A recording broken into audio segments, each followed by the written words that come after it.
On a seemingly ordinary night in February 1994, the city of Riverside, California, found itself at the center of one of medicine's most perplexing incidents.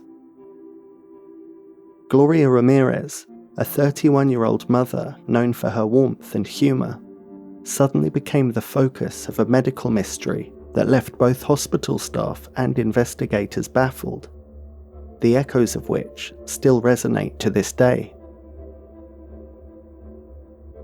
Gloria was much more than the incident and headlines that would later define her. She lived a life marked by simple joys, close family ties, the love for her 2 children, Evelyn and Angel, and a knack for brightening the days of those around her. Described by friends and family as a warm-hearted jokester, Gloria was the kind of person who could lift spirits with her humor, even while quietly battling her own personal demons. Despite her sunny disposition, she faced a grim reality. 6 weeks before the incident, she had received a devastating diagnosis of late-stage cervical cancer.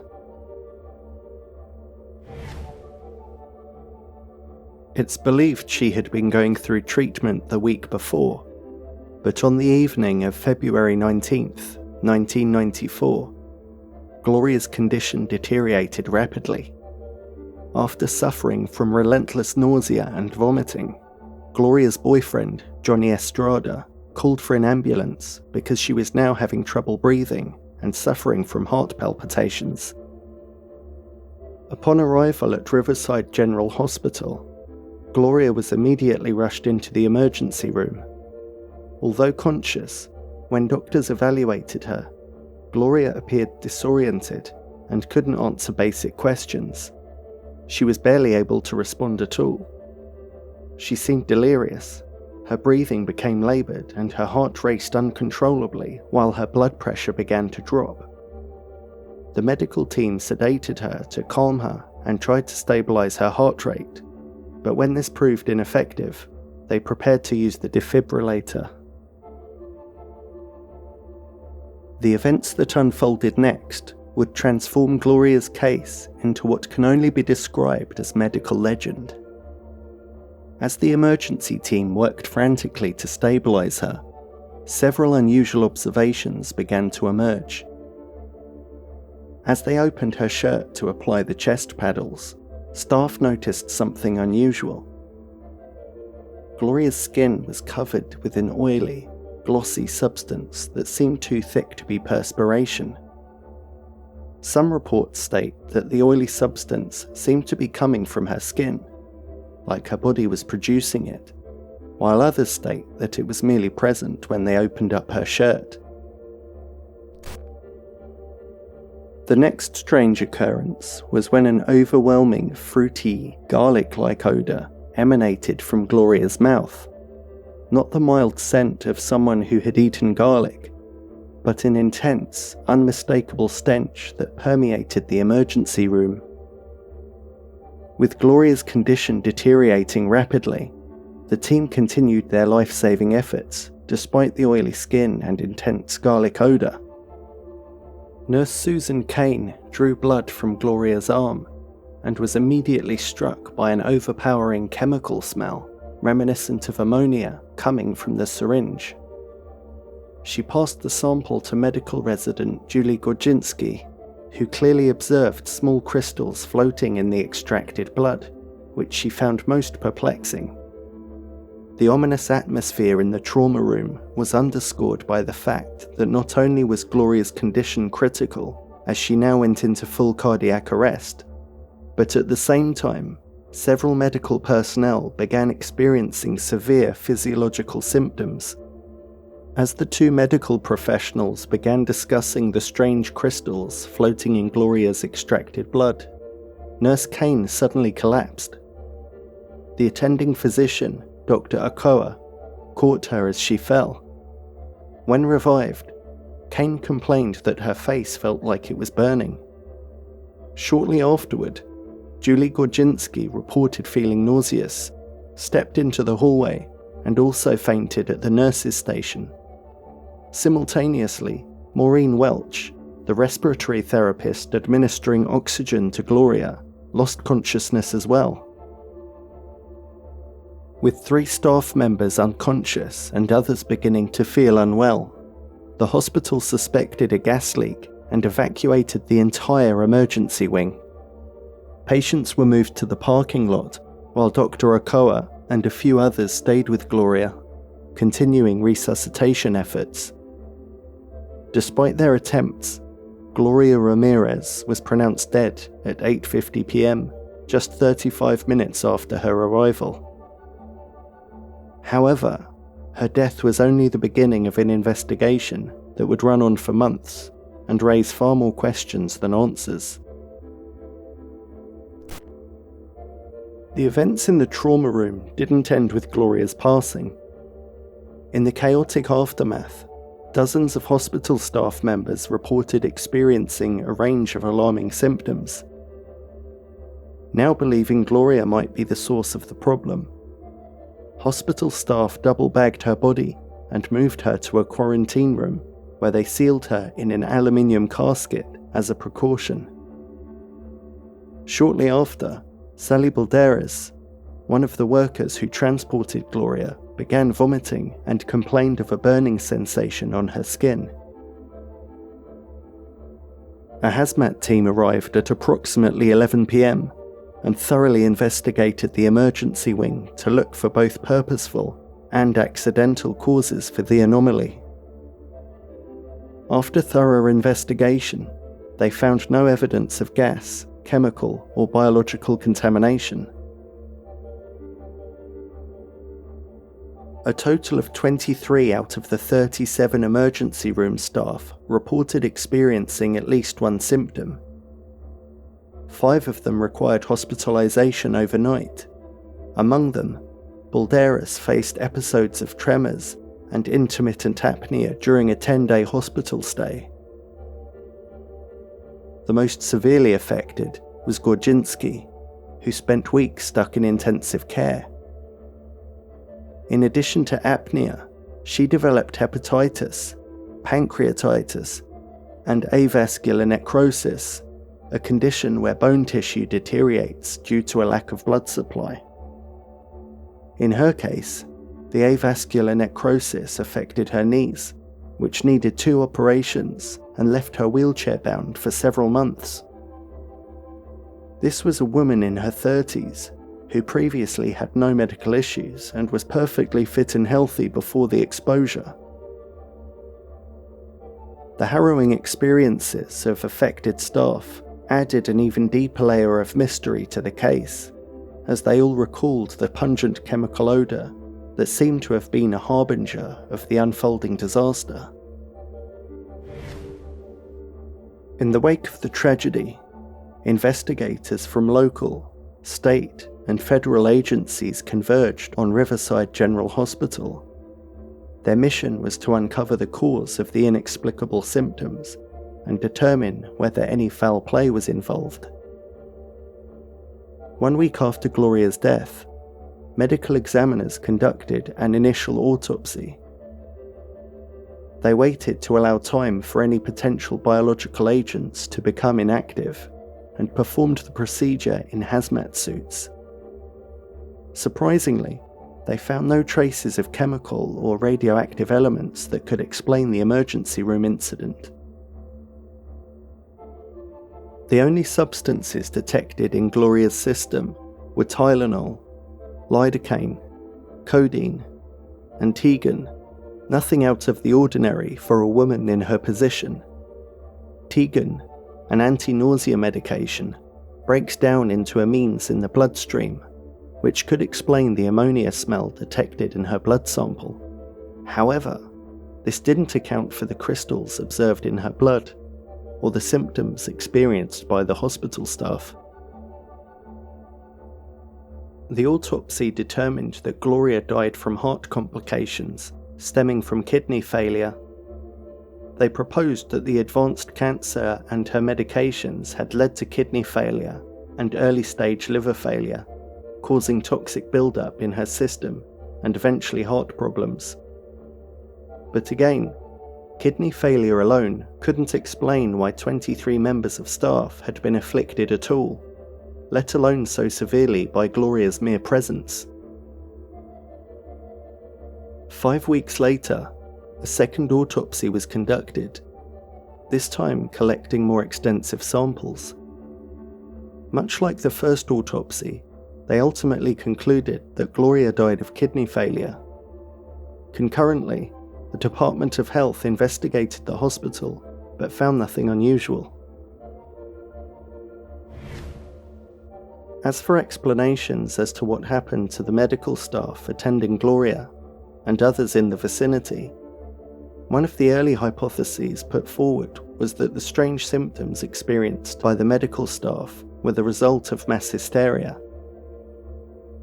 Under extreme stress and in a highly charged environment, some officials suggested that a few individuals might have been psychologically affected by the perceived threat, especially after encountering the odd odours and unusual physical signs on Gloria's body. As you can imagine, many people found this explanation, shall we say, less than satisfactory. It takes a certain kind of person to work in that environment. These were, after all, emergency workers, whose job it was to work under stress and be exposed to all kinds of horrific things in their line of duty. The fact that mass hysteria was suggested as an explanation was an insult to the 2/3 of all staff who were affected that night, especially the more severe cases. Adding a layer of sensationalism to an already mysterious case, some reports suggested a secret link between local methamphetamine labs and the hospital. According to this theory, chemicals such as methylamine, which is used in production of methamphetamine, were allegedly being smuggled out in IV bags that could have been inadvertently administered to Gloria. While this idea captured public attention, it lacked substantial evidence and was never really taken seriously by the authorities. Nonetheless, the theory contributed to the enduring suspicion that something far more sinister than a simple medical anomaly was at play that night. Perhaps the most intriguing theory centered on the presence of a chemical called dimethyl sulfone, DMSO2, found in Gloria's system. While this chemical occurs naturally in the human body as a byproduct of digesting certain foods, it typically appears only in trace amounts, but investigators found levels which were much higher than normal. Either Gloria had been eating high amounts of sulfur-rich foods before her death, or there had to be another explanation. A team of scientists from Lawrence Livermore Laboratories investigated further and came up with a theory. They suggested that perhaps Gloria had been applying a chemical called dimethyl sulfoxide for pain relief. Also known as DMSO, it's found in lower quantities in some pain relief gels, but the investigating scientists believed she would have had to be applying pure DMSO for their hypothesis to be correct. They believe she could have applied large quantities of this chemical to her skin, which was absorbed into her body and into her bloodstream. They then theorized that the DMSO in her blood was able to combine with oxygen and convert it into DMSO2, also known as dimethyl sulfone, the chemical they found in her system during their initial investigation. The last part of the theory is the most questionable, whereby they stated that somehow a reaction could have taken place in which some of the molecules of dimethyl sulfone in Gloria's blood broke apart and then recombined with sulfates already present in her body to create dimethyl sulfate. This substance is an industrial chemical which is also highly toxic and can cause all sorts of nasty symptoms when people are poisoned by it. The Livermore scientists believed this may have been how all the staff members got affected the night Gloria was admitted to hospital. Two factors working in favour of this theory are that firstly, it is said that DMSO can cause a garlicky taste in the mouth when applied to the skin, which could explain the strange odour the staff smelled in the emergency room while attending to Gloria. The second factor is that at room temperature, DMSO2 can solidify and form crystals in a solution that is sufficiently saturated, something the scientists recreated in an experiment in their lab. However, they were not able to explain how the DMSO was able to gain one oxygen atom in Gloria's body to turn into dimethyl sulfone, the DMSO2. Nor did they have an explanation, let alone a recreation of the seemingly magical breaking apart of dimethyl sulfone in her body and subsequent transformation into the hazardous dimethyl sulfate. The theory definitely has its fair share of critics, one of which was Hans Reich, an organic chemist at the University of Wisconsin. He doubted that it would be possible for dimethyl sulfone to split apart in the cool environment of the body. Apparently, many scientists scoffed at the idea of DMSO going through this journey in the human body and producing toxic chemicals at the end. It's also been pointed out that the symptoms of the affected staff were not really comparable to the industrial workers who have been accidentally exposed to dimethyl sulfate. Exposure has been likened to tear gas, where you immediately start crying and suffering severe irritation of the eye. It's also well documented that the other side effects usually take several hours to hit, rather than the instant fainting and weakness experienced by the emergency room staff. A final blow to the Livermore theory was the fact that there was no dimethyl sulfoxide or DMSO containing products recovered from Gloria's property. Her family strongly denied that she had ever used such products, let alone bathed herself in huge quantities of the stuff. Gloria's family believed that she had been exposed to something at the hospital, and that she might not have died if she had not gone to the hospital that night. For Gloria's family, the official explanation was far from satisfactory. Convinced that negligence or perhaps even deliberate cover-ups had played a role, they hired an independent pathologist to review the case. During a third autopsy, it was found that some of Gloria's organs were contaminated with fecal matter, and that her remains had undergone significant decomposition due to bad storage. Bizarrely, her heart was also missing. These discoveries further intensified her family's concerns regarding the quality of care provided by the hospital and the procedures followed by the county coroner. The family's concerns eventually led to legal action. In a move that many saw as an implicit admission of fault, Riverside County settled with Gloria's relatives for $350,000. Attorney Peter Osinoff told LA Times newspaper, "County health officials did not admit any wrongdoing. The county agreed to the settlement in part to avoid stirring up allegations about safety hazards at the hospital." Looking further into the mention of the words "stirring up allegations," we actually uncovered some interesting information. The Los Angeles Times reported that several weeks before Gloria was admitted to the hospital, another cancer patient, Dennis Weiss, had experienced episodes of unexplained noxious fumes filling his room while he was staying at the hospital. It happened twice during his 5 days in the facility, and both times he and his visitors had to escape the room to avoid the noxious effects. The patient's wife, Jenny, said, "I heard the sink gurgling, and then there was a horrible smell. It was an awful smell, a toxic smell, and I knew if I stayed in the room any longer, I'd get sick. Dennis himself added, "I've worked with chemicals all my life, but I can't describe what this was.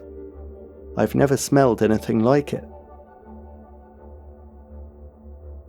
The same article also discusses a history of citations from the State Job Safety Agency for the 3 years between 1990 and 1992. This consisted of a series of violations of exposure standards relating to the use of ethylene oxide, an extremely toxic gas used for sterilizing instruments, and further citations for failing to maintain annual inspection records of the hospital's ventilation system. Although these facts don't prove anything in the case of Gloria Ramirez, they certainly give food for thought to people more inclined to believe that there may have been some kind of cover-up going on. Other details, such as the fact that Gloria's blood sample full of crystals was never kept, despite its importance to the case, is also questionable behaviour. Here's another interesting detail. Julie Gorginski, the nurse who ended up in intensive care and wheelchair-bound for months, spoke to the Los Angeles Times in August of that year. In the article, she says Riverside County was essentially stonewalling her attempts to get to the bottom of the mystery, while her attorney said, "The county's behaviour suggests either incompetence or a cover-up. It's hard to believe that they're that incompetent, and that leaves only one other alternative."